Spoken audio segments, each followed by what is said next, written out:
Hi, my name's Alyssa, and my behavior change project was on increasing peer play initiations using video modeling on one of my clients.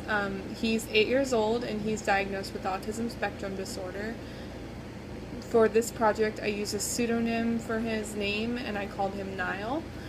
The target behavior is defined as Niall vocally requesting a peer to play a toy, game, or activity with him.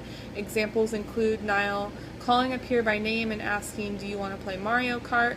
or tapping a peer on the shoulder and asking, "Do you want to play astronauts?" Non-examples include Niall making a statement to a peer about what he is playing, or a peer asking Niall to play. Each occurrence is counted, and a multiple baseline design across settings was used for this study.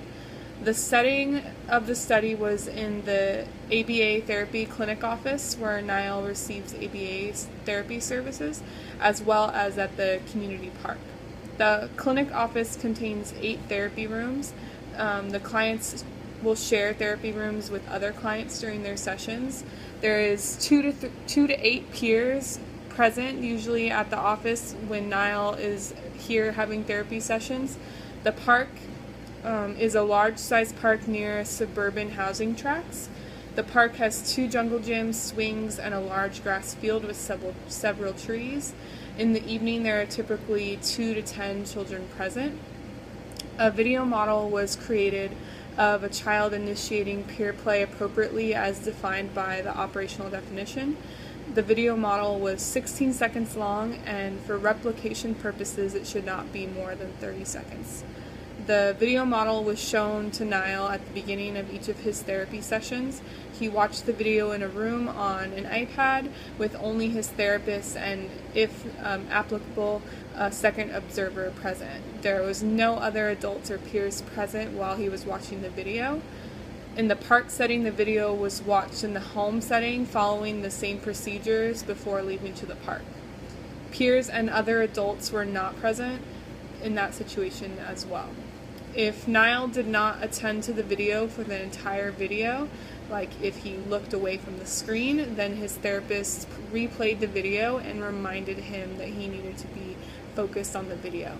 After watching the video, Niall's therapist primed him on the target behavior by saying, "Remember, this is how you be a good friend. We ask our friends to play with us." Niall's therapy sessions were conducted in an area with other peers and siblings present. Siblings only in the park setting, obviously. Niall's therapy sessions were conducted in the ABA clinic office in a room with peers, and in the park setting, he was on the playground with peers. Observation of the target behavior was tracked continuously for the duration of his therapy sessions. Intervention data was collected for 5 therapy sessions for each setting. 5 data points for each condition were shown. Baseline for both settings was 0 for all sessions. Intervention data for the clinic setting shows a gradually increasing stable trend. If more time for this project was allowed, then the data would have continued to more accurately display the trend. Intervention for the park setting shows a gradually increasing stable trend. If more time for the project was allowed, then we would have continued taking data to more accurately show this trend. Intervention data for the clinic setting had a range of 1, a median of 1, and a mean of 1.4. Intervention data for the park setting had a range of 1, a median of 2, and a mean of 1.6. The result of this study supports the use of video modeling in teaching children with ASD social skills, and specifically peer play initiations. This is consistent with the research, as video modeling has been shown to be evidence-based practice. Limitations of this study is the amount of time available to conduct the study. If more time was allotted, a more stable, increasing trend could have been shown. Another limitation of the study is interference of peers. Many times during the study, peers would initiate play with Niall first, which took away an opportunity for him to initiate play.